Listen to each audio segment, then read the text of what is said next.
Alabado sea Jesucristo, sea por siempre bendito y alabado. Bendiciones a todos los hermanos que nos acompañan a través de la radio, a través de sus celulares o dispositivos móviles. Como siempre, les invitamos a que se registren en nuestra comunidad católica orante para que puedan compartir con nosotros en el chat en línea. Un saludo muy especial a nuestros hermanos que nos acompañan aquí en el chat y a través de su dispositivo por medio de nuestra aplicación buscándonos como santateresita.radio. Un saludo muy especial, un agradecimiento a la comunidad de locutores que presta su voz y su corazón para que estas lectios sean realidad. Vamos a continuar entonces, por gracia de Dios, con esta exhortación apostólica post-sinodal Amoris Laetitia, la alegría del amor del Santo Padre, el Papa Francisco, sobre el amor en la familia. Capítulo 6. Algunas perspectivas pastorales. Numeral 199. El diálogo del camino sinodal llevaron a plantear la necesidad de desarrollar nuevos caminos pastorales que procuraré recoger ahora de manera general. Serán las distintas comunidades quienes deberán elaborar propuestas más prácticas y eficaces que tengan en cuenta tanto las enseñanzas de la Iglesia como las necesidades y los desafíos locales, sin pretender presentar aquí una pastoral de la familia. Quiero detenerme solo a recoger algunos de los grandes desafíos pastorales.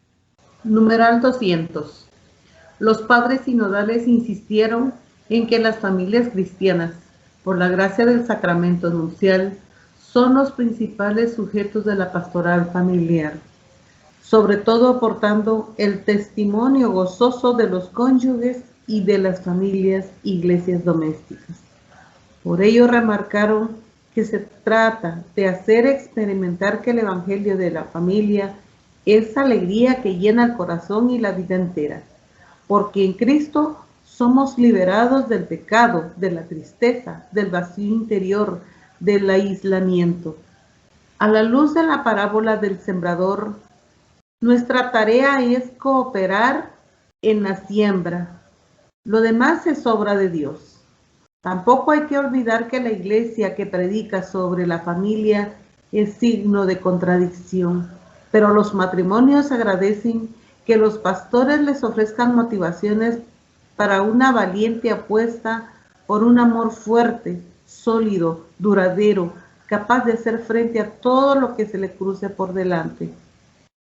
La Iglesia quiere llegar a las familias con humilde comprensión y su deseo es acompañar a cada una y a todas las familias para que puedan descubrir la mejor manera de superar las dificultades que se encuentran en su camino. No basta incorporar una genérica preocupación por la familia en los grandes proyectos pastorales. Para que las familias puedan ser cada vez más sujetos activos de la pastoral familiar, se requiere un esfuerzo evangelizador y catequístico dirigido a la familia que la oriente en este sentido. Numeral 201. Esto exige a toda la Iglesia una conversión misionera. Es necesario no quedarse en un anuncio meramente teórico y desvinculado de los problemas reales de las personas.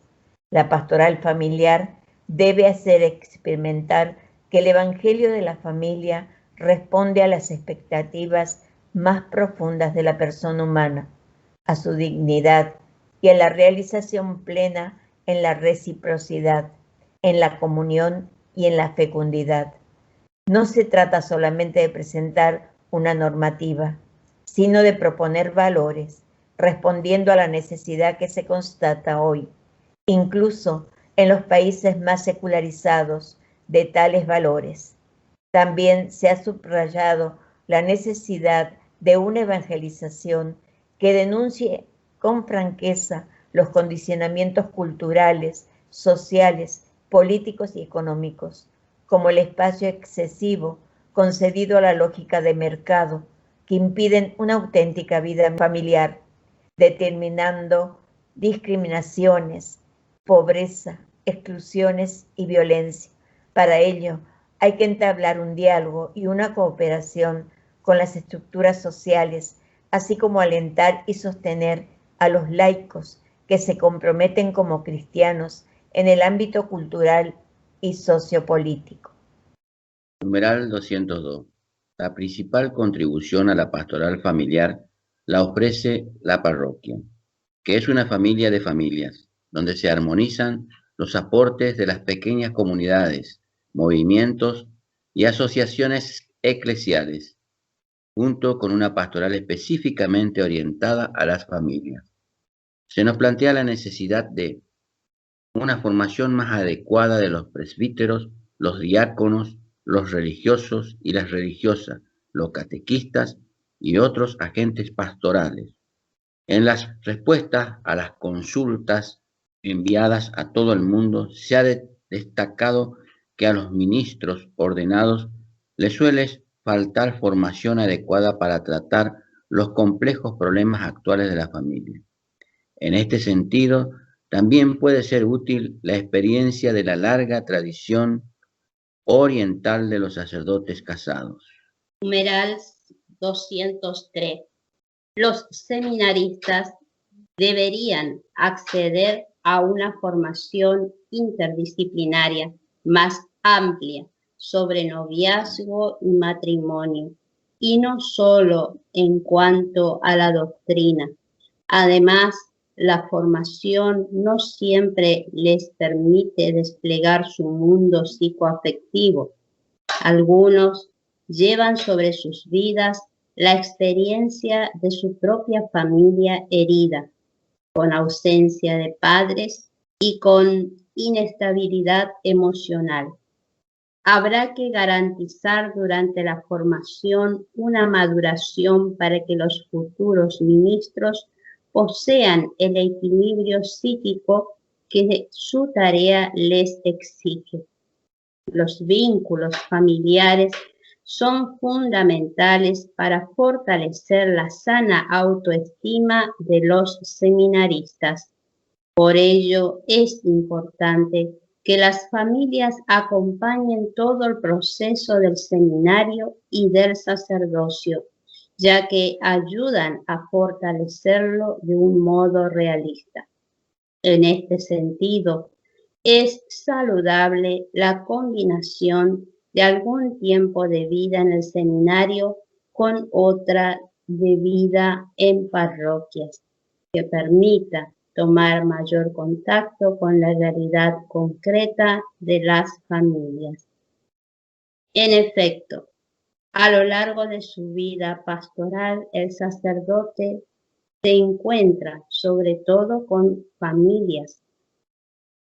La presencia de los laicos y de las familias, en particular la presencia femenina en la formación sacerdotal, favorece el aprecio por la variedad y complementariedad de las diversas vocaciones de la Iglesia. Numeral 204.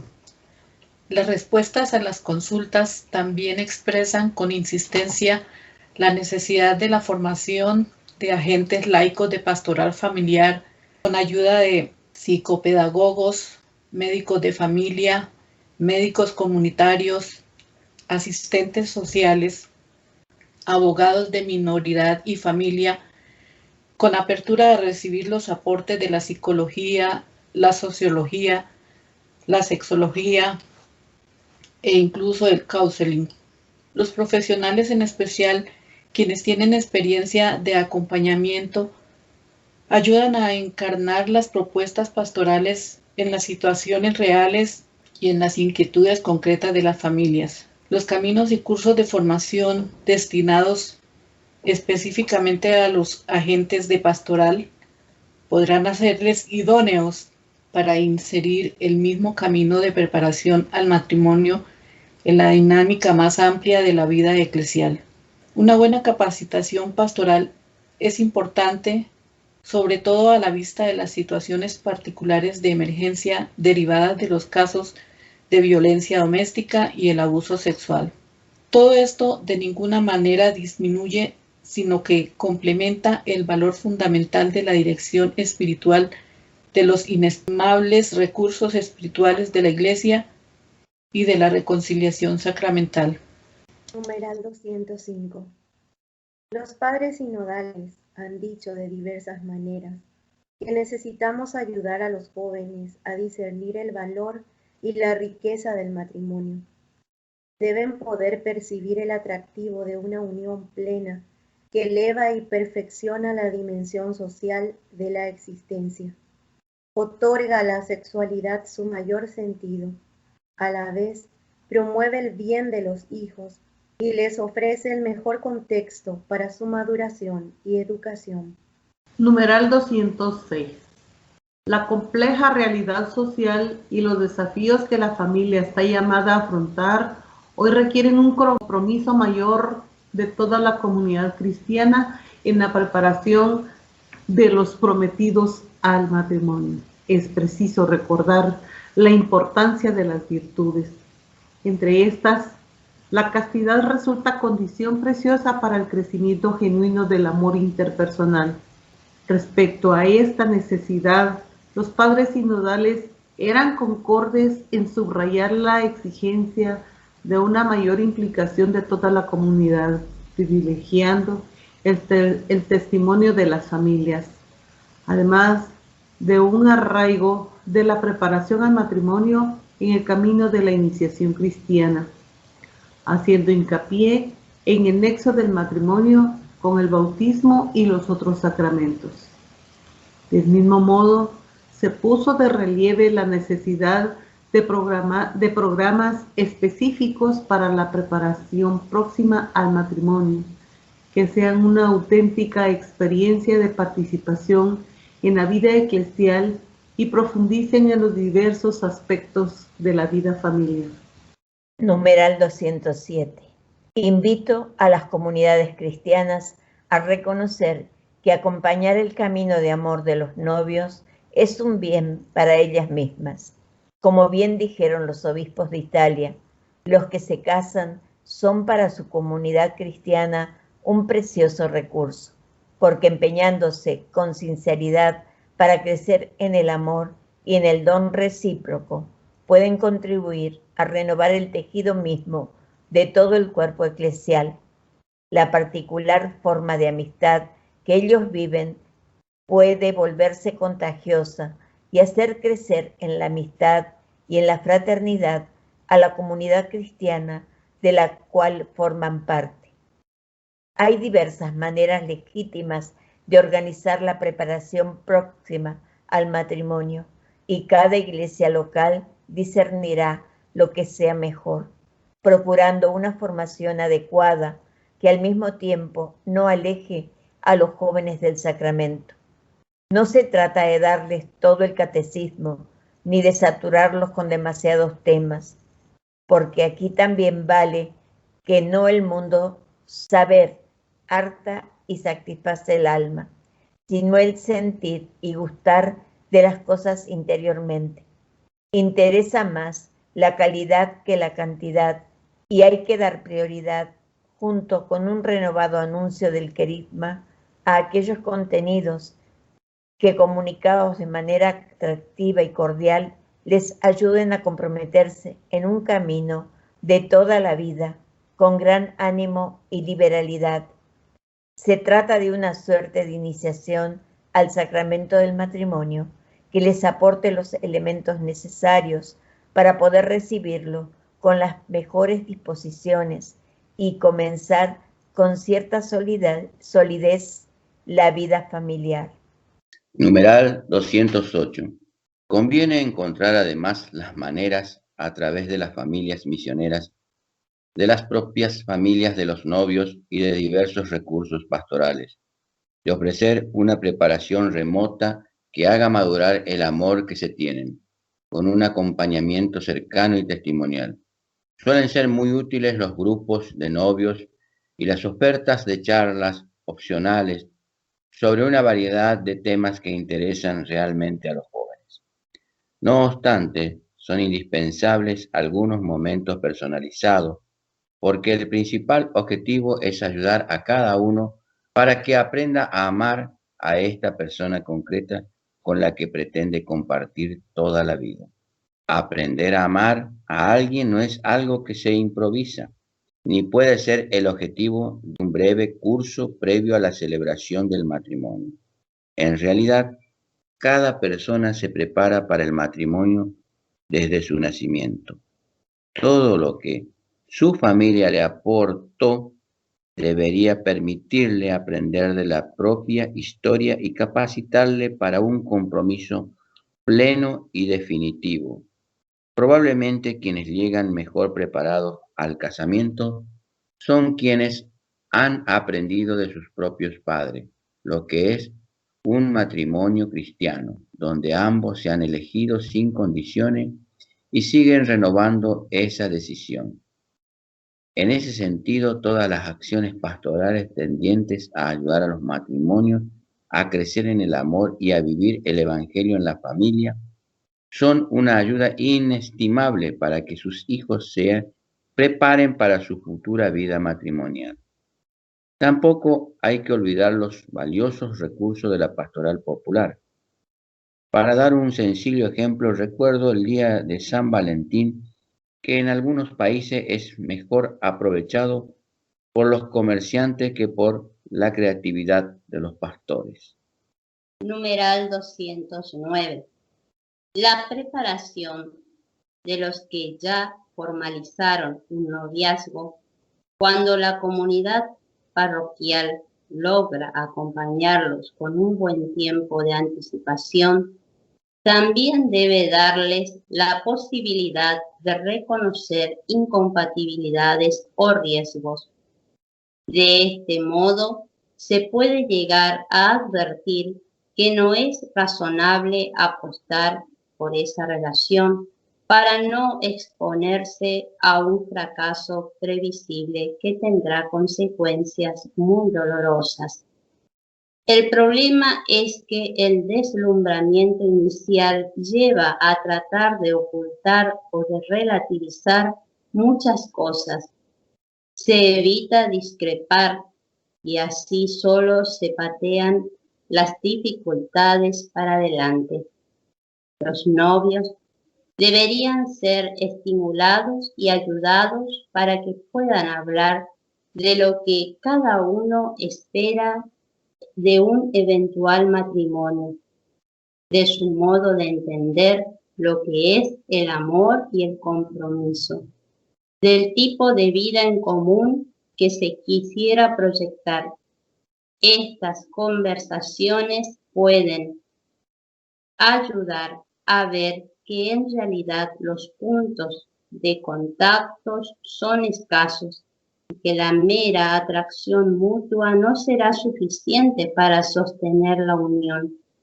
Nada es más volátil, precario e imprevisible que el deseo. Nunca hay que alentar una decisión de contraer matrimonio si no se han ahondado otras motivaciones que otorguen a ese compromiso posibilidades reales de estabilidad. Numeral 210. En todo caso, si se reconocen con claridad los puntos débiles del otro, es necesario que haya una confianza realista en la posibilidad de ayudarle a desarrollar lo mejor de su persona para contrarrestar el peso de sus fragilidades con un firme interés en promoverlo como ser humano. Esto implica aceptar con sólida voluntad la posibilidad de afrontar algunas renuncias, momentos difíciles y situaciones conflictivas, y la decisión firme de prepararse para ello. Se deben detectar las señales de peligro que podría tener la relación para encontrar antes del casamiento recursos que permitan afrontarlas con éxito. Lamentablemente, muchos llegan a las nupcias sin conocerse. Solo se han distraído juntos, han hecho experiencias juntos, pero no han enfrentado el desafío de mostrarse a sí mismos y de aprender quién es en realidad el otro. Numeral 211. Tanto la preparación próxima como el acompañamiento más prolongado deben asegurar que los novios no vean el casamiento como el final del camino, sino que asuman el matrimonio como una vocación que los lanza hacia adelante, con la firme y realista decisión de atravesar juntos todas las pruebas y momentos difíciles. La pastoral prematrimonial y la pastoral matrimonial deben ser, ante todo, una pastoral del vínculo, donde se aporten elementos que ayuden tanto a madurar el amor como a superar los momentos duros. Estos aportes no son únicamente convicciones doctrinales, ni siquiera pueden reducirse a los preciosos recursos espirituales que siempre ofrece la Iglesia, sino que también deben ser caminos prácticos, consejos bien encarnados, tácticas tomadas de la experiencia, orientaciones psicológicas. Todo eso configura una pedagogía del amor que no puede ignorar la sensibilidad actual de los jóvenes, en orden a movilizarlos interiormente. En la preparación de los novios debe ser posible indicarles lugares y personas, consultorías o familias disponibles donde puedan acudir en busca de ayuda cuando surjan dificultades. Pero nunca hay que olvidar la propuesta de la reconciliación sacramental, que permite colocar los pecados y los errores de la vida pasada y de la misma relación bajo el influjo del perdón misericordioso de Dios y de su fuerza sanadora. Numeral 212.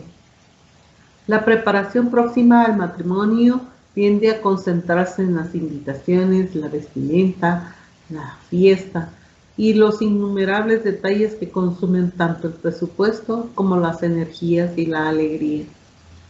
Los novios llegan agobiados y agotados al casamiento, en lugar de dedicar las mejores fuerzas a prepararse como pareja para el gran paso que van a dar juntos.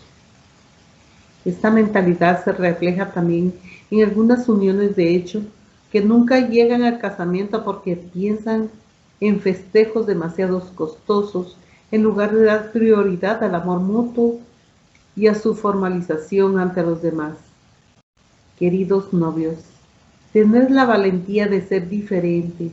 No os dejéis devorar por la sociedad del consumo y de la apariencia. Lo que importa es el amor que os une, fortalecido y santificado por la gracia. Vosotros sois capaces de optar por un festejo austero y sencillo para colocar el amor por encima de todo. Los agentes de pastoral y la comunidad entera pueden ayudar a que esta prioridad se convierta en lo normal y no en la excepción. Numeral 213. En la preparación más inmediata es importante iluminar a los novios para vivir con mucha hondura la celebración litúrgica, ayudándoles a percibir y vivir el sentido de cada gesto. Recordemos que un compromiso tan grande como el que expresa el consentimiento matrimonial y la unión de los cuerpos que consuma el matrimonio, cuando se trata de dos bautizados, solo pueden interpretarse como signos del amor del Hijo de Dios, hecho carne y unido con su Iglesia en alianza de amor. En los bautizados, las palabras y los gestos se convierten en un lenguaje elocuente de la fe. El cuerpo, con los significados que Dios ha querido infundirle al crearlo, se convierte en el lenguaje de los ministros del sacramento, conscientes de que en el pacto conyugal se manifiesta y se realiza el misterio. Numeral 214. A veces los novios no perciben el peso teológico y espiritual del consentimiento que ilumina el significado de todos los gestos posteriores. Hace falta destacar que esas palabras no pueden ser reducidas al presente, implican una totalidad que incluye el futuro, hasta que la muerte los separe. El sentido del consentimiento muestra que libertad y fidelidad no se oponen, más bien se sostienen mutuamente, tanto en las relaciones interpersonales como en las sociales. Efectivamente, pensemos en los daños que produce en las civilizaciones de la comunicación global la inflación de promesas incumplidas, el honor de la palabra dada, la fidelidad a la promesa. No se pueden comprar ni vender, no se pueden imponer con la fuerza, pero tampoco custodiar sin sacrificio. Numeral 215. Los obispos de Kenia advirtieron que, demasiado centrados en el día de la boda, los futuros esposos se olvidan de que están preparándose para un compromiso que dura toda la vida. Hay que ayudar a advertir que el sacramento no es solo un momento que luego pasa a formar parte del pasado y de los recuerdos, porque ejerce su influencia sobre toda la vida matrimonial de manera permanente. El significado procreativo de la sexualidad, el lenguaje del cuerpo y los gestos de amor vividos en la historia de un matrimonio se convierten en una ininterrumpida continuidad del lenguaje litúrgico y en la vida conyugal viene a ser en algún sentido liturgia. Numeral 216. También se puede meditar con las lecturas bíblicas y enriquecer la comprensión de los anillos que se intercambian o de otros signos que formen parte del rito. Pero no sería bueno que se llegue al casamiento sin haber orado juntos, el uno por el otro, pidiendo ayuda a Dios para ser fieles y generosos, preguntándole juntos a Dios qué es lo que Él espera de ellos, e incluso consagrando su amor ante una imagen de María. Quienes los acompañen en la preparación del matrimonio deberían orientarlos para que sepan vivir esos momentos de oración que pueden hacerles mucho bien. La liturgia nupcial es un evento único que se vive en el contexto familiar y social de una fiesta.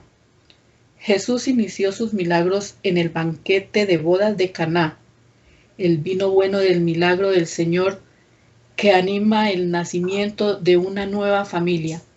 Es el vino nuevo de la alianza de Cristo con los hombres y mujeres de todos los tiempos. Generalmente, el celebrante tiene la oportunidad de dirigirse a una asamblea compuesta de personas que participan poco en la vida eclesial o que pertenecen a otra confesión cristiana o comunidad religiosa. Por lo tanto, se trata de una ocasión imperdible para anunciar el Evangelio de Cristo. Numeral 217. Tenemos que reconocer como un gran valor que se comprenda que el matrimonio es una cuestión de amor, que solo pueden casarse los que se eligen libremente y se aman. No obstante, cuando el amor se convierte en una mera atracción o en una afectividad difusa, esto hace que los cónyuges sufran una extraordinaria fragilidad cuando la afectividad entra en crisis o cuando la atracción física decae. Dado que estas confusiones son frecuentes, se vuelve imprescindible acompañar en los primeros años de la vida matrimonial para enriquecer y profundizar la decisión consciente y libre de pertenecerse y de amarse hasta el fin. Muchas veces, el tiempo de noviazgo no es suficiente. La decisión de casarse se precipita por diversas razones y como si no bastara, la maduración de los jóvenes se ha retrasado. Entonces, los recién casados tienen que completar ese proceso que debería haberse realizado durante el noviazgo. Numeral 218. Por otra parte, quiero insistir en que un desafío de la pastoral matrimonial es ayudar a descubrir que el matrimonio no puede entenderse como algo acabado. La unión es real, es irrevocable y ha sido confirmada y consagrada por el sacramento del matrimonio. Pero al unirse, los esposos se convierten en protagonistas, dueños de su historia y creadores de un proyecto que hay que llevar adelante juntos. La mirada se dirige al futuro que hay que construir día a día con la gracia de Dios, y que por eso mismo al cónyuge no se le exige que sea perfecto. Hay que dejar a un lado las ilusiones y aceptarlo como es, inacabado, llamado a crecer en proceso. Cuando la mirada hacia el cónyuge es constantemente crítica, eso indica que no se ha asumido el matrimonio también como un proyecto de construir juntos con paciencia, comprensión, tolerancia y generosidad. Esto lleva a que el amor sea sustituido poco a poco por una mirada inquisidora e implacable, por el control de los méritos y derechos de cada uno, por los reclamos, la competencia y la autodefensa. Así se vuelven incapaces de hacerse cargo el uno del otro para la maduración de los dos y para el crecimiento de la unión. A los nuevos matrimonios hay que mostrarles esto con claridad realista desde el inicio, de manera que tomen conciencia de que están comenzando.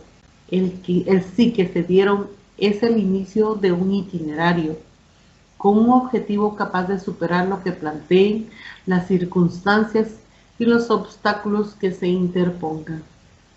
La bendición recibida es una gracia y un impulso para ese camino siempre abierto. Suele ayudar el que se sienten a dialogar para elaborar su proyecto concreto en sus objetivos, sus instrumentos, sus detalles. Numeral 219. Recuerdo un refrán que decía que el agua estancada se corrompe, se echa a perder. Es lo que pasa cuando esa vida del amor en los primeros años del matrimonio se estanca, deja de estar en movimiento, deja de tener esa inquietud que la empuja hacia adelante. La danza hacia adelante con ese amor joven, la danza con esos ojos asombrados hacia la esperanza, no debe detenerse.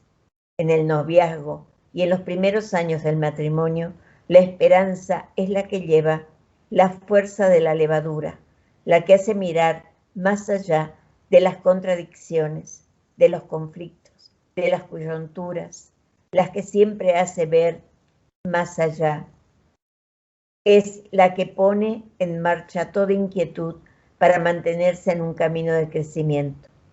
La misma esperanza nos invita a vivir a pleno el presente, poniendo el corazón en la vida familiar, porque la mejor forma de preparar y consolidar el futuro es vivir bien el presente. Numeral 220. El camino implica pasar por distintas etapas que convocan a donarse con generosidad. Del impacto inicial, caracterizado por una atracción marcadamente sensible, se pasa a la necesidad del otro, percibido como parte de la propia vida. De allí, se pasa al gusto de la pertenencia mutua, luego a la comprensión de la vida entera, como un proyecto de los dos, a la capacidad de poner la felicidad del otro por encima de las propias necesidades, y al gozo de ver el propio matrimonio como un bien para la sociedad. La maduración del amor implica también aprender a negociar. No es una actitud interesada o un juego de tipo comercial, sino en definitiva un ejercicio del amor mutuo, porque esta negociación es un entrelazado de recíprocas ofrendas y renuncias para el bien de la familia. En cada nueva etapa de la vida matrimonial hay que sentarse a volver a negociar los acuerdos, de manera que no haya ganadores y perdedores, sino que los dos ganen. En el hogar las decisiones no se toman unilateralmente y los dos comparten la responsabilidad por la familia. pero cada hogar es único y cada síntesis matrimonial es diferente. Numeral 221. Una de las causas que llevan a rupturas matrimoniales es tener expectativas demasiado altas sobre la vida conyugal. Cuando se descubre la realidad más limitada y desafiante que lo que se había soñado, la solución no es pensar rápida e irresponsablemente en la separación, sino asumir el matrimonio como un camino de maduración, donde cada uno de los cónyuges es un instrumento de Dios para hacer crecer al otro. Es posible el cambio, el crecimiento, el desarrollo de las potencialidades buenas que cada uno lleva en sí. Cada matrimonio es una historia de salvación y esto supone que se parte de una fragilidad que, gracias al don de Dios y a una respuesta creativa y generosa, va dando paso a una realidad cada vez más sólida y preciosa. Quizás la misión más grande de un hombre y una mujer en el amor sea esa, la de hacerse el uno al otro más hombre o más mujer. Hacer crecer es ayudar al otro a moldearse en su propia identidad. Por eso el amor es artesanal. Cuando uno lee el pasaje de la Biblia sobre la creación del hombre y de la mujer, ve que Dios primero plasma al hombre, después se da cuenta de que falta algo esencial y plasma a la mujer. Y entonces escucha la sorpresa del varón. Ah, ahora sí, esta sí. Y luego uno parece escuchar ese hermoso diálogo donde el varón y la mujer se van descubriendo, porque aún en los momentos difíciles, el otro vuelve a sorprender y se abren nuevas puertas para el sacramento, para el reencuentro, como si fuera la primera vez, y en cada nueva etapa se vuelven a plasmarse el uno al otro. El amor hace que uno espere al otro y ejercite esa paciencia propia del artesano que se heredó de Dios. Numeral 222. El acompañamiento debe alentar a los esposos a ser generosos en la comunicación de la vida, de acuerdo con el carácter personal y humanamente completo del amor conyugal. El camino adecuado para la planificación familiar presupone un diálogo consensual entre los esposos, el respeto de los tiempos y la consideración de la dignidad de cada uno de los miembros de la pareja. En este sentido, es preciso redescubrir el mensaje de la encíclica Humanae Vitae y la exhortación apostólica Familiaris Consortio para contrarrestar una mentalidad a menudo hostil a la vida. La elección responsable de la paternidad presupone la formación de la conciencia, que es el núcleo más secreto y el sagrario del hombre, en el que éste se siente a solas con Dios, cuya voz resuena en el recinto más íntimo de aquella. En la medida en que los esposos traten de escuchar más en su conciencia a Dios y sus mandamientos, y se hagan acompañar espiritualmente, tanto más su decisión será íntimamente libre de un arbitrio subjetivo y del acomodamiento a los modos de comportarse en su ambiente. Siguen en pie lo dicho con claridad en el Concilio Vaticano II.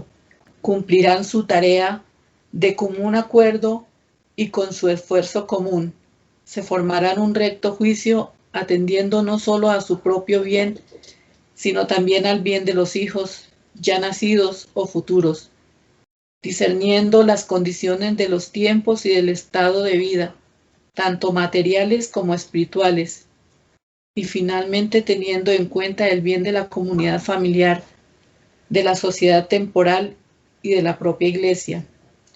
En último término, son los mismos esposos los que deben formarse este juicio ante Dios.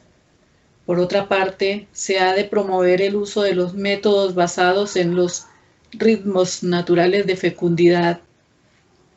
También se debe hacer ver que estos métodos respetan el cuerpo de los esposos, fomentan el afecto entre ellos y favorecen la educación de una libertad auténtica, insistiendo siempre en que los hijos son un maravilloso don de Dios, una alegría para los padres y para la Iglesia.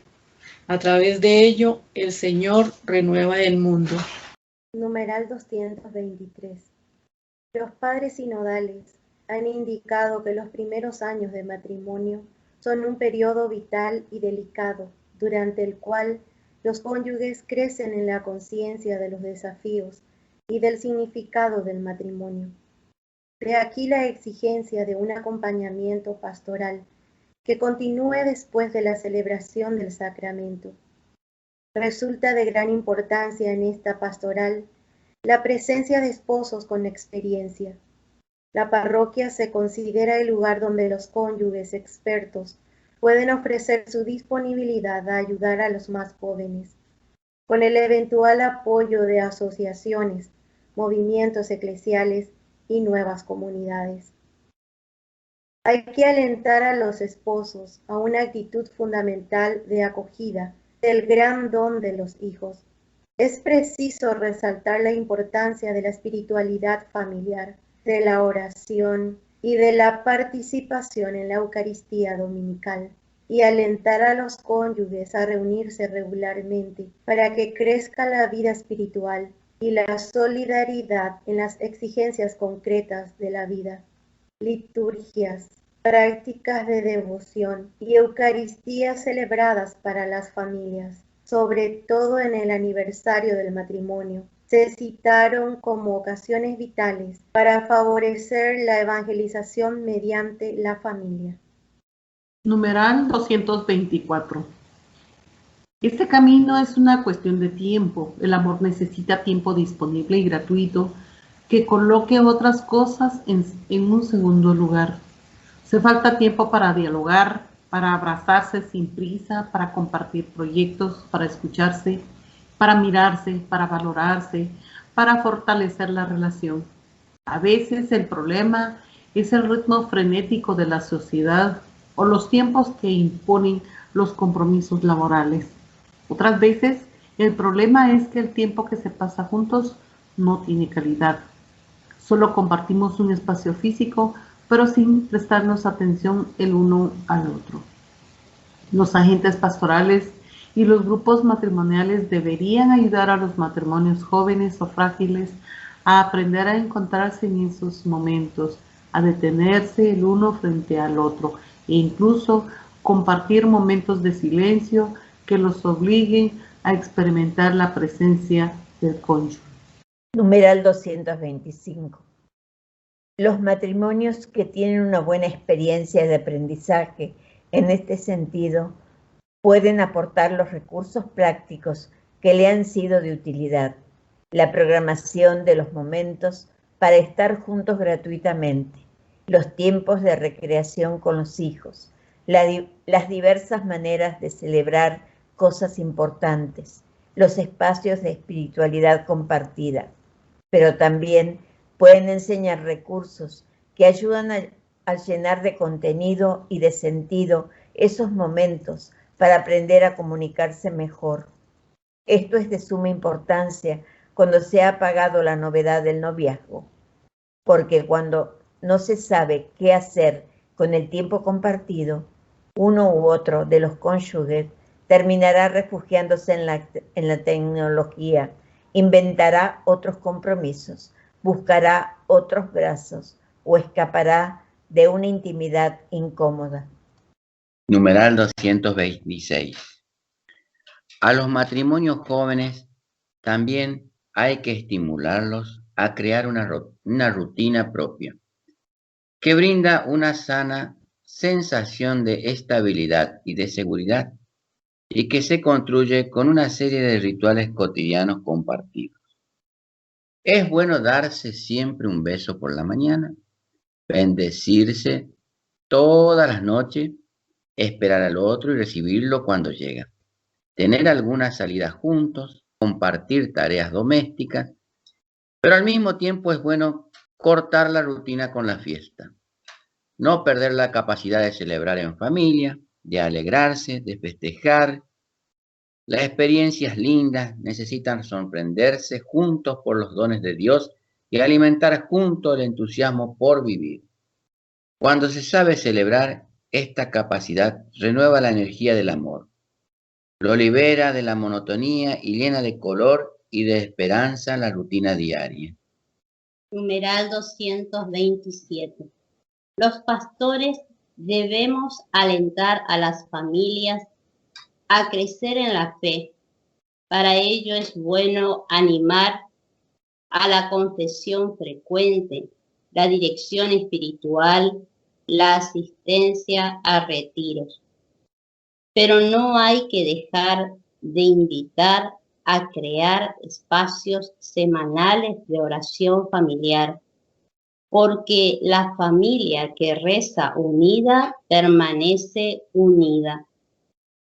A su vez, cuando visitemos los hogares, deberíamos convocar a todos los miembros de la familia a un momento para orar unos por otros y para poner la familia en las manos del Señor.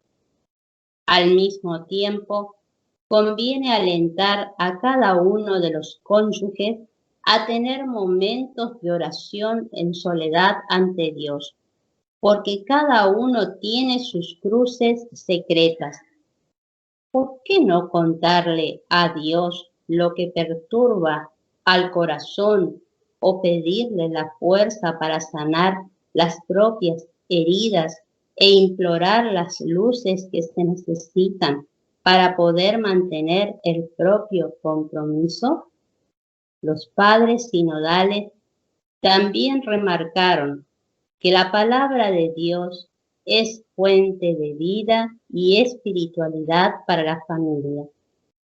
Toda la pastoral familiar deberá dejarse modelar interiormente y formar a los miembros de la iglesia doméstica mediante la lectura orante y eclesial de la Sagrada Escritura.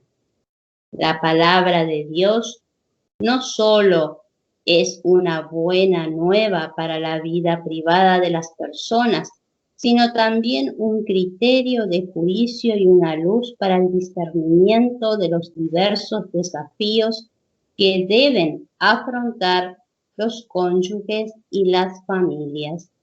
Numeral 228.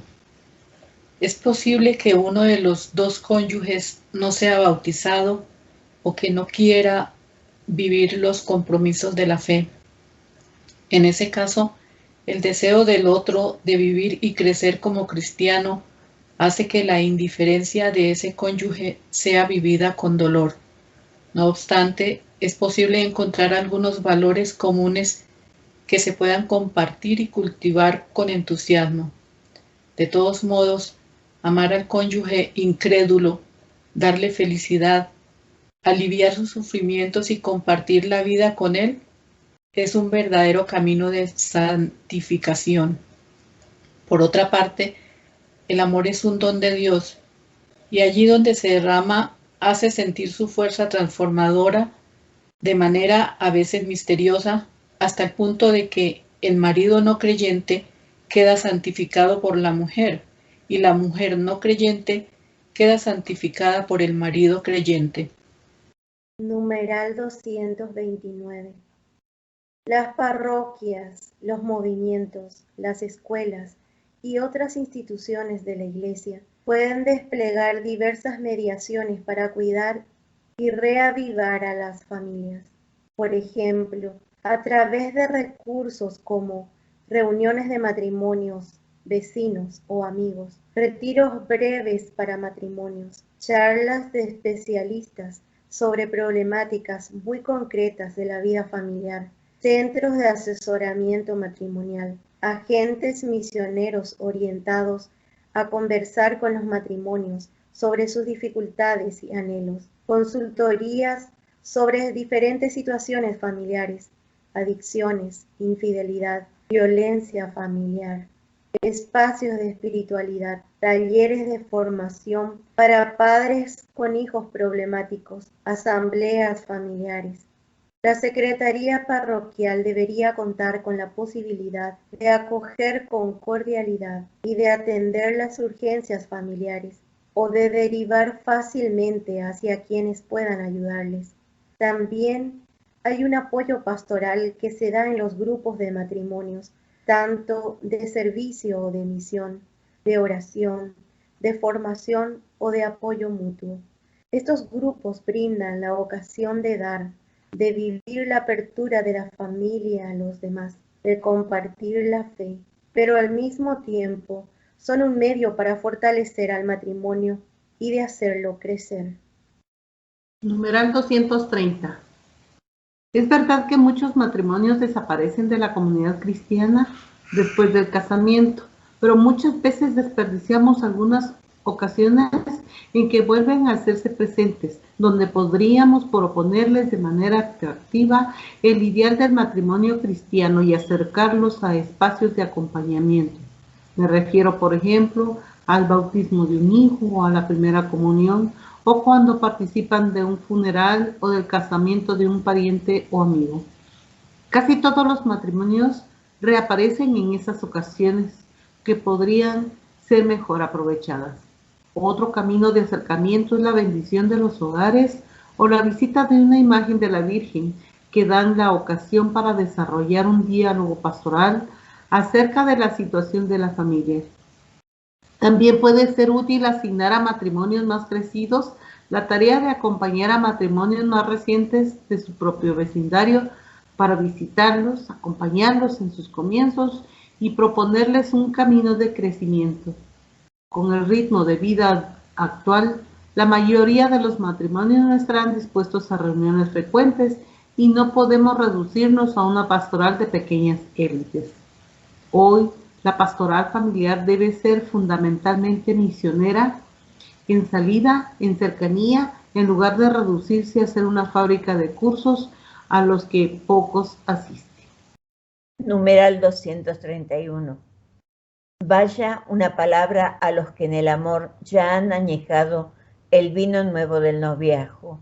Cuando el vino se añeja con esta experiencia del camino, allí aparece, florece en toda su plenitud la felicidad de los pequeños momentos de la vida.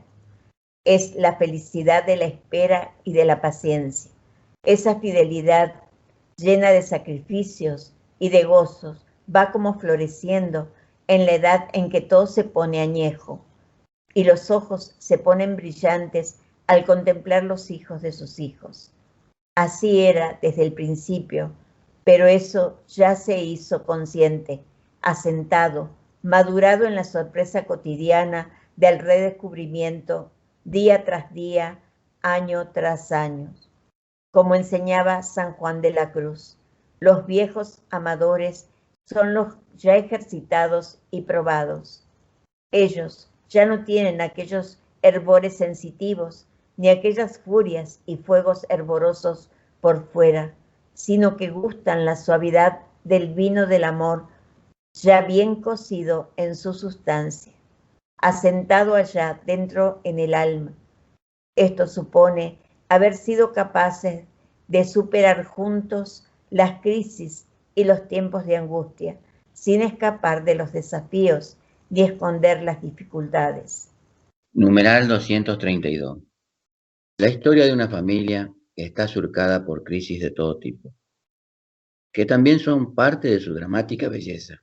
Hay que ayudar a descubrir que una crisis superada no lleva a una relación con menor intensidad, sino a mejorar, a asentar y madurar el vino de la unión.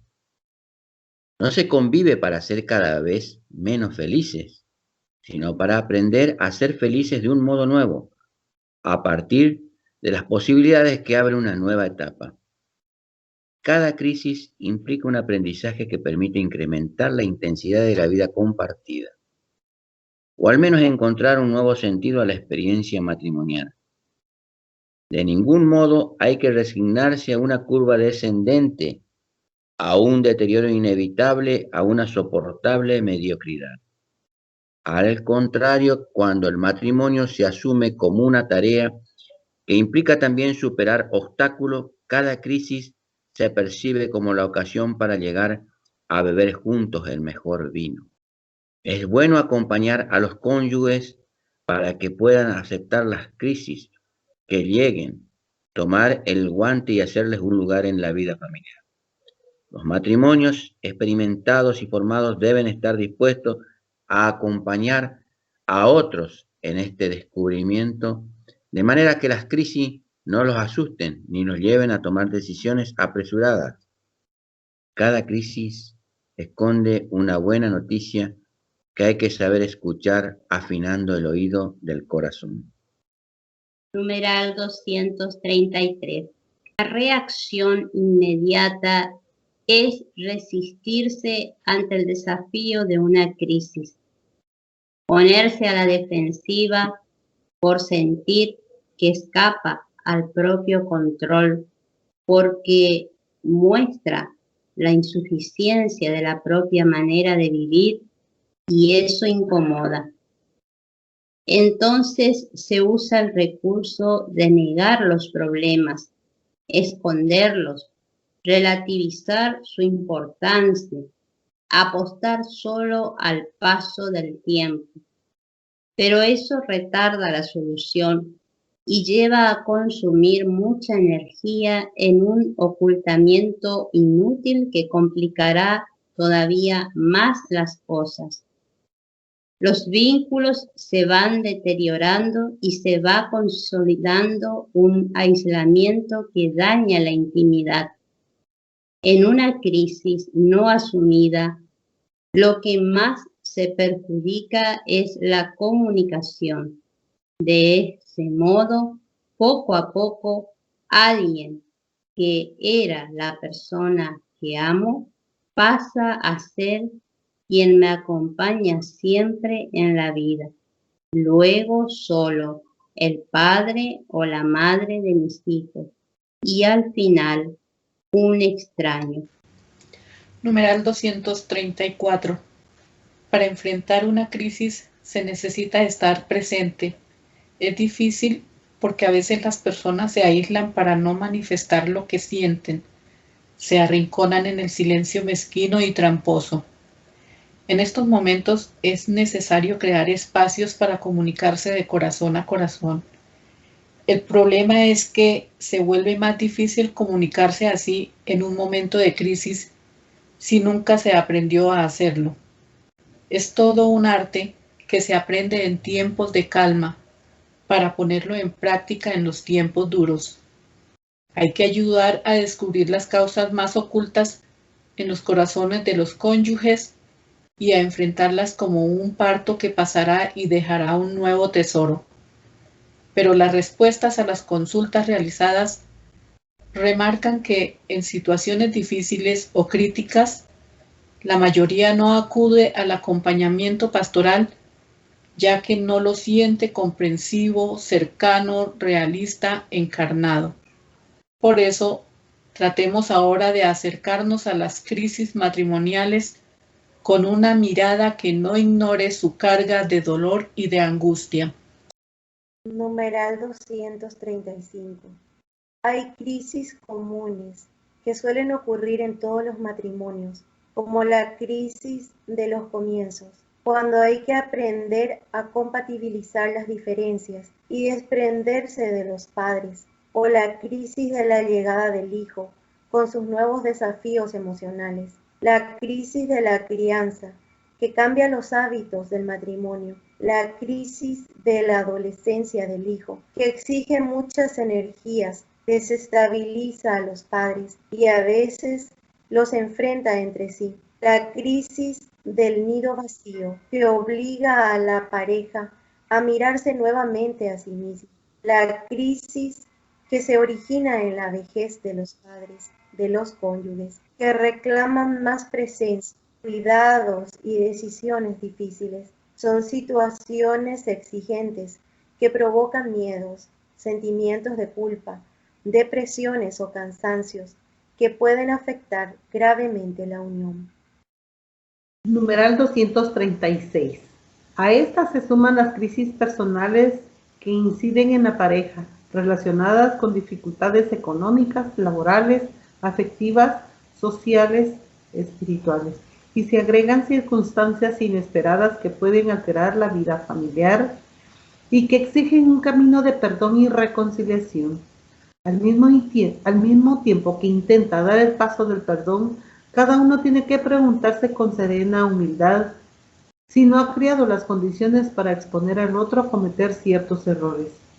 Algunas familias sucumben cuando los cónyuges se culpan mutuamente, pero la experiencia muestra que con una ayuda adecuada y con acción de reconciliación de la gracia, un gran porcentaje de crisis matrimoniales se superan de manera satisfactoria.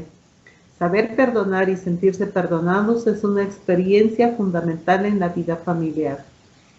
El difícil arte de la reconciliación, que requiere del sostén de la gracia, necesita la generosa colaboración de familiares y amigos y a veces incluso de ayuda externa y profesional. Numeral 237.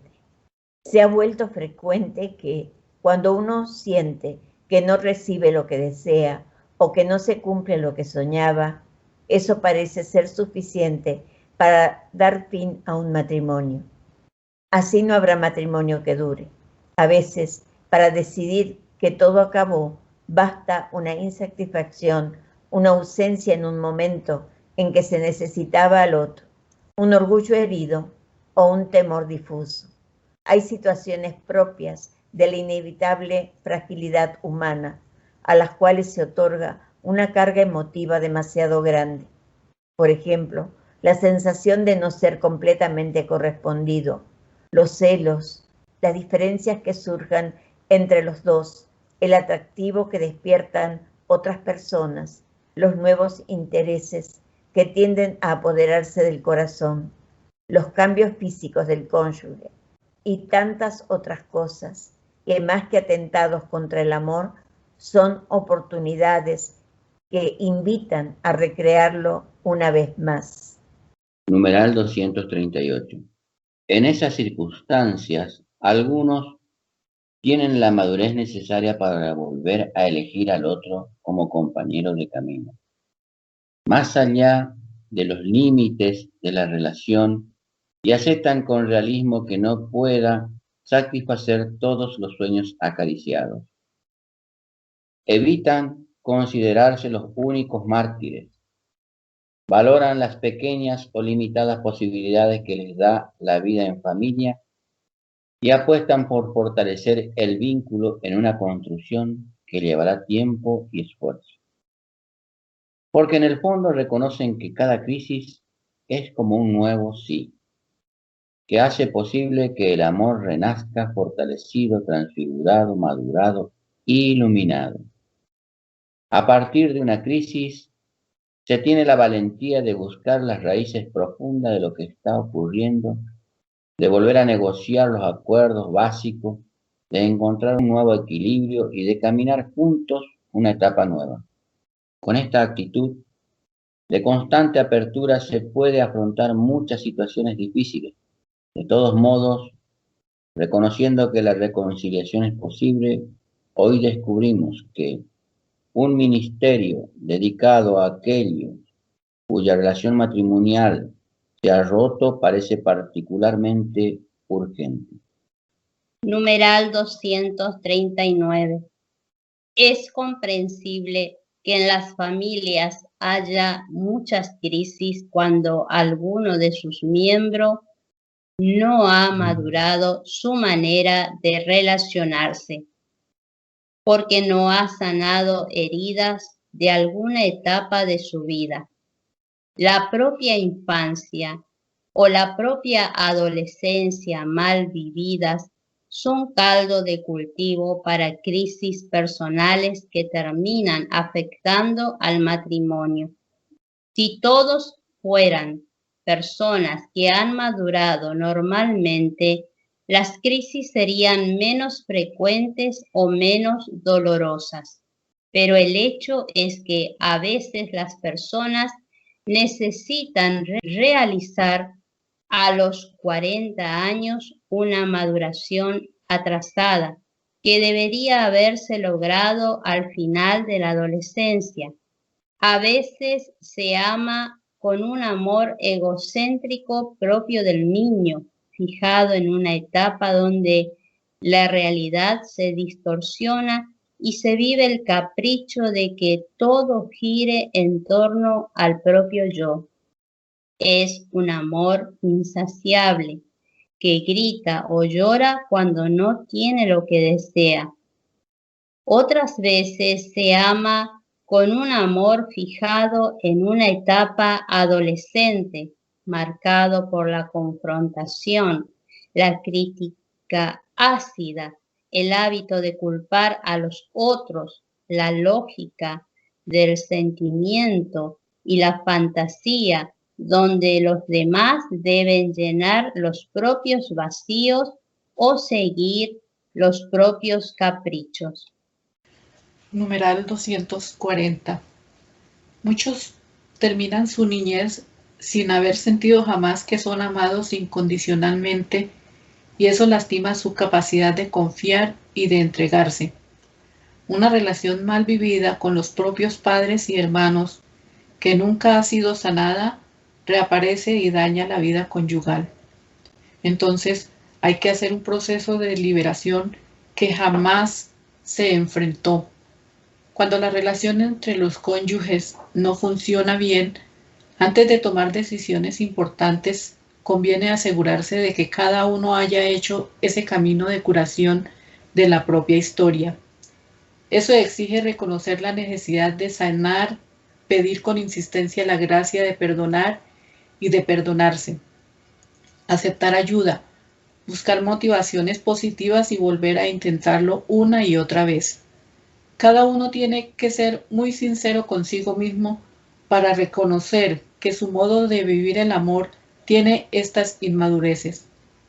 Por más que parezca evidente que toda la culpa es del otro, nunca es posible superar una crisis esperando que solo cambie el otro.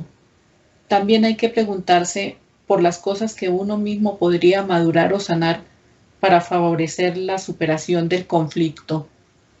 Numeral 241.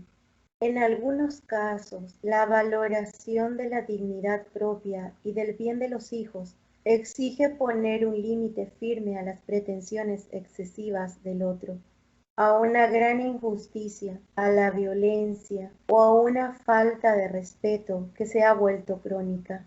Hay que reconocer que hay casos donde la separación es inevitable. A veces puede llegar a ser incluso moralmente necesaria, cuando precisamente se trata de sustraer al cónyuge más débil o a los hijos pequeños de las heridas más graves causadas por la prepotencia y la violencia, el desaliento y la explotación, la ajenidad y la indiferencia. Pero debe considerarse como un remedio extremo, después de que cualquier intento razonable haya sido inútil. Numeral 242. Los padres indicaron que un discernimiento particular es indispensable para acompañar pastoralmente a los separados, los divorciados, los abandonados. Hay que acoger y valorar especialmente el dolor de quienes han sufrido injustamente la separación, el divorcio o el abandono, o bien se han visto obligados a romper la convivencia por los maltratos del cónyuge. El perdón por la injusticia sufrida no es fácil, pero es un camino que la gracia hace posible. De aquí la necesidad de una pastoral de la reconciliación y de la mediación, a través de centros de escucha especializados que habría que establecer en las diócesis. Al mismo tiempo, hay que alentar a las personas divorciadas que no se han vuelto a casar, que a menudo son testigos de la fidelidad matrimonial, a encontrar en la Eucaristía el alimento que la sostenga en su estado. La comunidad local y los pastores deben acompañar a estas personas con solicitud, sobre todo cuando hay hijos o su situación de pobreza es grave. Un fracaso familiar se vuelve mucho más traumático y doloroso cuando hay pobreza, porque hay muchos menos recursos para reorientar la existencia. Una persona pobre que pierde el ámbito de la tutela de la familia queda doblemente expuesta al abandono y a todo tipo de riesgos para su integridad. Numeral 243. A las personas divorciadas que viven en nueva unión es importante hacerles sentir que son parte de la Iglesia, que no están excomulgadas y no son tratadas como tales, porque siempre integran la comunión eclesial. Estas situaciones exigen un atento discernimiento y un acompañamiento con gran respeto, evitando todo lenguaje y actitud que las haga sentir discriminadas y promoviendo su participación en la vida de la comunidad. Para la comunidad cristiana, hacerse cargo de ellos no implica un debilitamiento de su fe y de su testimonio acerca de la indisolubilidad matrimonial. Es más, en ese cuidado expresa precisamente su caridad. Numeral 244. Por otra parte, un gran número de padres subrayó la necesidad de hacer más accesibles y ágiles, posiblemente totalmente gratuitos, los procedimientos para el reconocimiento de los casos de nulidad. La lentitud de los procesos irrita y cansa a la gente. Mis 2 recientes documentos sobre esta materia han llevado a una simplificación de los procedimientos para una eventual declaración de nulidad matrimonial.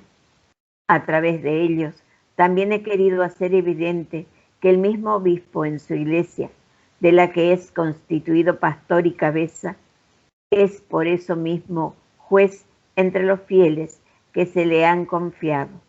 Por ello, la aplicación de estos documentos es una gran responsabilidad para los ordinarios diocesanos, llamados a juzgar ellos mismos algunas causas y a garantizar en todos los modos un acceso más fácil de los fieles a la justicia. Esto implica la preparación de un número suficiente de personal, integrado por clérigos y laicos, que se dedique de modo prioritario a este servicio eclesial. Por lo tanto, será necesario poner a disposición de las personas separadas o de las parejas en crisis un servicio de información, consejo y mediación, vinculado a la pastoral familiar, que también podrá acoger a las personas en vista de la investigación preliminar del proceso matrimonial. Numeral 245. Los padres sinodales también han destacado las consecuencias de la separación o del divorcio sobre los hijos. En cualquier caso, víctimas inocentes de la situación. Por encima de todas las consideraciones que quieran hacerse, ellos son la primera preocupación que no debe ser opacada por cualquier otro interés u objetivo. A los padres separados les ruego, jamás, jamás, jamás tomar el hijo como rehén. Os habéis separado por muchas dificultades sin motivo. La vida os ha dado esta prueba, pero que no sean los hijos quienes carguen el peso de esta separación, que no sean usados como rehenes contra el otro cónyuge, que crezcan escuchando que la mamá habla bien del papá, aunque no estén juntos, y que el papá habla bien de la mamá. Es una irresponsabilidad dañar la imagen del padre o de la madre con el objeto de acaparar el afecto del hijo para vengarse o para defenderse, porque eso afectará la vida interior de ese niño y provocará heridas difíciles de sanar. Numeral 246. La Iglesia, aunque comprende las situaciones conflictivas que deben atravesar los matrimonios, no puede dejar de ser voz de los más frágiles, que son los hijos que sufren muchas veces en silencio. Hoy, a pesar de nuestra sensibilidad aparentemente evolucionada y todos nuestros refinados análisis psicológicos, me pregunto si no nos hemos anestesiado también respecto a las heridas del alma de los niños. Sentimos el peso de la montaña que aplasta el alma de un niño en las familias donde se trata mal y se hace el mal hasta romper el vínculo de la fidelidad conyugal. Estas malas experiencias no ayudan a que esos niños maduren para ser capaces de compromisos definitivos. Por esto, las comunidades cristianas no deben dejar solos a los padres divorciados en nueva unión. Al contrario, deben incluirlos y acompañarlos en su función educativa, porque ¿cómo podremos recomendar a estos padres que hagan todo lo posible para educar a sus hijos en la vida cristiana, dándoles el ejemplo de una fe convencida y practicada, si los que tuviésemos alejados de la vida en comunidad como si estuvieran excomulgados? Se debe obrar de tal forma que no se sumen otros pesos, además de los que los hijos en estas situaciones ya tienen que cargar. Ayudar a sanar las heridas de los padres y ayudarlos espiritualmente en un bien también para los hijos, quienes necesitan el rostro familiar de la Iglesia que los apoye en esta experiencia traumática. El divorcio es un mal y es muy preocupante el crecimiento del número de divorcios. Por eso, sin duda, nuestra tarea pastoral más importante con respecto a las familias es fortalecer el amor y ayudar a sanar las heridas de manera que podamos prevenir el avance de este drama en nuestra época. Numeral 247. Las problemáticas relacionadas con los matrimonios mixtos requieren una atención específica. Los matrimonios entre católicos y otros bautizados presentan, aún en su particular fisonomía, numerosos elementos que es necesario valorar y desarrollar, tanto por su valor intrínseco como por la aportación que pueden dar al movimiento ecuménico. A tal fin, se debe buscar una colaboración cordial entre el ministro católico y el no católico, desde el tiempo de la preparación al matrimonio y a la boda. Acerca de la participación eucarística, se recuerda que la decisión de permitir o no al contrayente no católico la comunión eucarística debe ser tomada de acuerdo con las normas vigentes en la materia, tanto para los cristianos de Oriente como para los otros cristianos, y teniendo en cuenta esta situación especial, es decir, que reciben el sacramento del matrimonio 2 cristianos bautizados. Aunque los cónyuges de un matrimonio mixto tienen en común los sacramentos del bautismo y el matrimonio, compartir la Eucaristía solo puede ser excepcional y, en todo caso, deben observarse las disposiciones establecidas. Numeral 248. Los matrimonios con disparidad de culto constituyen un lugar privilegiado de diálogo interreligioso. Comportan algunas dificultades especiales, sea en lo relativo a la identidad cristiana de la familia como a la educación religiosa de los hijos. El número de familias compuestas por uniones conyugales con disparidad de culto en aumento en los territorios de misión e incluso en países de larga tradición cristiana, requiere urgentemente una atención pastoral diferenciada en función de los diversos contextos sociales y culturales. En algunos países donde no existe la libertad de religión, el cónyuge cristiano es obligado a cambiar de religión para poder casarse y no puede celebrar el matrimonio canónico con disparidad de culto ni bautizar a los hijos. Por lo tanto, debemos reafirmar la necesidad de que la libertad religiosa sea respetada para todos.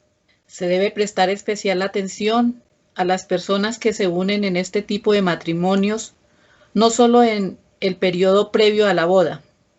Desafíos peculiares enfrentan las personas y las familias en las que uno de los cónyuges es católico y el otro un no creyente. En estos casos, es necesario testimoniar la capacidad del Evangelio de sumergirse en estas situaciones para hacer posible la educación en la fe cristiana de los hijos. Numeral 249. Las situaciones referidas al acceso al bautismo de personas que están en una condición matrimonial compleja presentan dificultades particulares. Se trata de personas que contrajeron una unión matrimonial estable en un momento en que al menos uno de ellos aún no conocía la fe cristiana. Los obispos están llamados a ejercer, en estos casos, un discernimiento pastoral acorde con el bien espiritual de ellos. Numeral 250. La Iglesia hace suyo el comportamiento del Señor Jesús, que en un amor ilimitado se ofrece a todas las personas sin excepción. Con los padres sinodales he tomado en consideración la situación de las familias que viven la experiencia de tener en su seno a personas con tendencias homosexuales. Una experiencia nada fácil ni para los padres ni para sus hijos. Por eso, deseamos ante todo reiterar que toda persona, independientemente de su tendencia sexual, ha de ser respetada en su dignidad y acogida con respeto, procurando evitar todo signo de discriminación injusta y particularmente cualquier forma de agresión y violencia. Por lo que se refiere a las familias, se trata por su parte de asegurar un respetuoso acompañamiento con el fin de que aquellos que manifiestan una tendencia homosexual puedan contar con la ayuda necesaria para comprender y realizar plenamente la voluntad de Dios en su vida. Numeral 251. En el curso del debate sobre la dignidad y la misión de la familia, los padres sinodales han hecho notar que los proyectos de equiparación de las uniones entre personas homosexuales con el matrimonio no existe ningún fundamento para asimilar o establecer analogías, ni siquiera remotas, entre las uniones homosexuales y el designio de Dios sobre el matrimonio y la familia. Es inaceptable que las iglesias locales sufran presiones en esta materia y que los organismos internacionales condicionen la ayuda financiera a los países pobres a la introducción de leyes instituyan el matrimonio entre personas del mismo sexo. Numeral 252. Las familias monoparentales tienen con frecuencia origen a partir de madres o padres biológicos que nunca han querido integrarse en la vida familiar. Las situaciones de violencia en las cuales uno de los progenitores se ve obligado a huir con sus hijos, la muerte o el abandono de la familia por uno de los padres y otras situaciones, cualquiera que sea la causa, el progenitor que vive con el niño debe encontrar apoyo y consuelo entre las familias que conforman la comunidad cristiana, así como en los órganos pastorales de las parroquias. Además, estas familias soportan a menudo otras problemáticas, como las dificultades económicas, la incertidumbre del trabajo precario, la dificultad para manutención de los hijos, la falta de una vivienda. Numeral 253. A veces la vida familiar se ve desafiada por la muerte de un ser querido.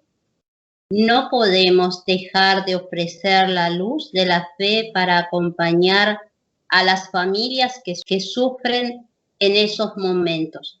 Abandonar a una familia cuando la lastima una muerte sería una falta de misericordia, perder una oportunidad pastoral, y esa actitud puede cerrarnos las puertas para cualquier otra acción evangelizadora. Numeral 254. Comprendo la angustia de quien ha perdido una persona muy amada, un cónyuge con quien ha compartido tantas cosas. Jesús mismo se conmovió y se echó a llorar en el velatorio de un amigo. ¿Y cómo no comprender el lamento de quien ha perdido un hijo? Porque es como si se detuviese el tiempo. Se abre un abismo que traga el pasado y también el futuro. Y a veces se llega incluso a culpar a Dios. ¿Cuánta gente, los comprendo, se enfada con Dios? La viudez es una experiencia particularmente difícil. Algunos, cuando les toca vivir esta experiencia, muestra que saben volcar sus energías todavía con más entrega en los hijos y los nietos, y encuentran en esta experiencia de amor una nueva misión educativa. A quienes no cuentan con la presencia de familiares a los que dedicarse y de los cuales recibir afecto y cercanía, la comunidad cristiana debe sostenerlos con particular atención y disponibilidad, sobre todo si se encuentran en condiciones de indigencia. Numeral 255. En general, el duelo por los difuntos puede llevar bastante tiempo y cuando un pastor quiere acompañar ese proceso, tiene que adaptarse a las necesidades de cada una de sus etapas. Todo el proceso está surcado por preguntas sobre las causas de la muerte, sobre lo que se podría haber hecho, sobre lo que vive una persona en el momento previo a la muerte. Con un camino sincero y paciente de oración y de liberación interior, vuelve la paz. En algún momento del duelo, hay que ayudar a descubrir que quienes hemos perdido un ser querido, todavía tenemos una misión que cumplir y que no nos hace bien querer prolongar el sufrimiento como si eso fuera un homenaje. La persona amada no necesita nuestro sufrimiento, ni le resulta halagador que arruinemos nuestras vidas. Tampoco es la mejor expresión de amor recordarla y nombrarla a cada rato, porque es estar pendientes de un pasado que ya no existe. En lugar de amar a ese ser real que ahora está en el más allá, su presencia física ya no es posible, pero si la muerte es algo potente, es fuerte el amor como la muerte. El amor tiene una intuición que le permite escuchar sin sonidos y ver en lo invisible. Eso no es imaginar al ser querido tal como era, sino poder aceptarlo, transformado como es ahora. Jesús resucitado, cuando su amiga María quiso abrazarlo con fuerza, le pidió que no lo tocara para llevarla a un encuentro diferente. Numeral 256. Nos consuela saber que no existe la destrucción completa de los que mueren, y la fe nos asegura que el resucitado nunca nos abandonará. Así podemos impedir que la muerte envenene nuestra vida, que haga vanos nuestros afectos, que nos haga caer en el vacío más oscuro. La Biblia habla de un Dios que nos creó por amor y que nos ha hecho de tal manera que nuestra vida no termina con la muerte. San Pablo se refiere a un encuentro con Cristo inmediatamente después de la muerte. Deseo partir para estar con Cristo. Con Él, después de la muerte, nos espera lo que Dios ha preparado para los que lo aman. El prefacio de la liturgia de los difuntos expresa bellamente: aunque la certeza de morir nos entristece, nos consuela la promesa de la futura inmortalidad, porque la vida de los que en ti creemos, Señor, no termina, se transforma. Porque nuestros seres queridos no han desaparecido en la oscuridad de la nada. La esperanza nos asegura que ellos están en las manos buenas y fuertes de Dios. Numeral 257. Una manera de comunicarnos con los seres queridos que murieron es orar por ellos. Dice la Biblia que rogar por los difuntos es santo y piadoso. Orar por ellos puede no solamente ayudarles, sino también hacer eficaz su intercesión en nuestro favor. El Apocalipsis presenta a los mártires intercediendo por los que sufren la injusticia en la tierra, solidarios con este mundo en camino. Algunos santos, antes de morir, consolaban a sus seres queridos, prometiéndoles que estarían cerca ayudándoles. Santa Teresa de Lisieux sentía el deseo de seguir haciendo el bien desde el cielo. Santo Domingo afirmaba que sería más útil después de muerto, más poderoso en obtener gracias. Son lazos de amor, porque de la unión de los miembros de la Iglesia peregrina con los hermanos que se durmieron en la paz de Cristo de ninguna manera se interrumpe. Se refuerza con la comunicación de los bienes espirituales. Numeral 258. Si aceptamos la muerte, podemos prepararnos para ella. El camino es crecer en el amor hacia los que caminan con nosotros, hasta el día en que ya no habrá muerte, ni duelo, ni llanto, ni dolor. De ese modo, también nos prepararemos para reencontrar a los seres queridos que murieron, así como Jesús entregó el hijo que había muerto a su madre. Lo mismo hará con nosotros. No desgastemos energías quedándonos años y años en el pasado. Mientras mejor vivamos en esta tierra, más felicidad podremos compartir con los seres queridos en el cielo.